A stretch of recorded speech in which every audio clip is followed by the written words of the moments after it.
Well, I'm going to lean over toward some of the behaviors that I've seen quite a bit this year. And, I kind of started seeing the increase when we went on lockdown and a lot of the quarantine and staying put at home.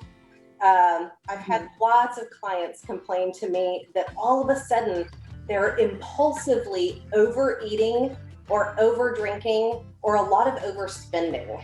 And so there's some impulsiveness to that because what happens is that there's a feeling in our body of feeling uncomfortable. And it might be that we're anxious or that we're depressed or we're scared. It doesn't matter what it is, but it's an emotion that we feel uncomfortable.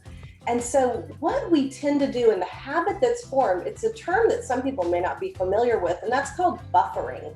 And buffering is a word that means we use external things to feel better on the inside.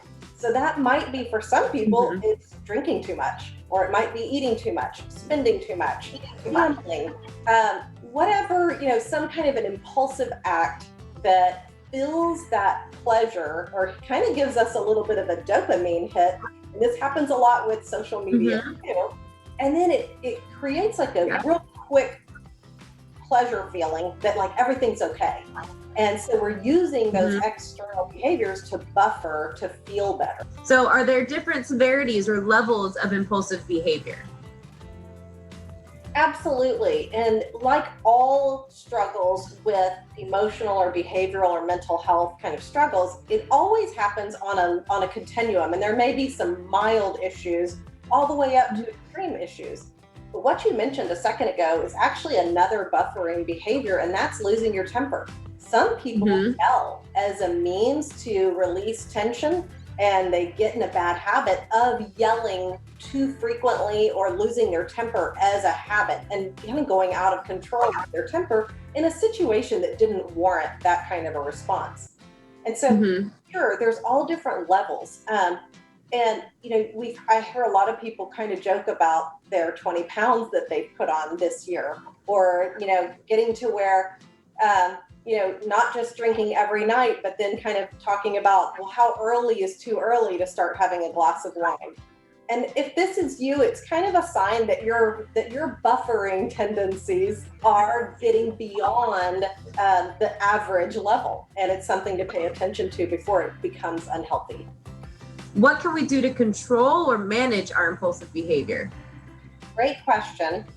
The first step, of course, you're right. The first step is acknowledging it. But the second step, before you even start trying to control it, is understanding your thoughts. And so what I work with people on in my work is that teaching people that your thoughts create your emotions.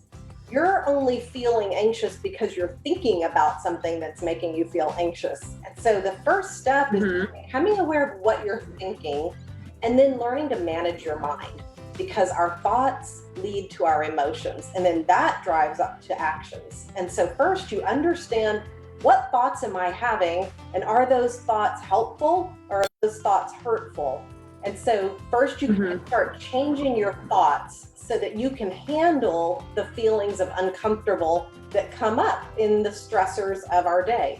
I love that. Well, we appreciate all of this advice. It's certainly opening some doors in my mind on things that I can do to manage my impulsive behaviors. And I think every step you take in the right direction just makes you feel stronger and more empowered to take control over that behavior. So I look forward to discussing this in more depth with you, especially since there are so many different categories to acknowledge and investigate here. But for today, I appreciate your time and thank you for your input. I think we've all got a little bit of homework to do.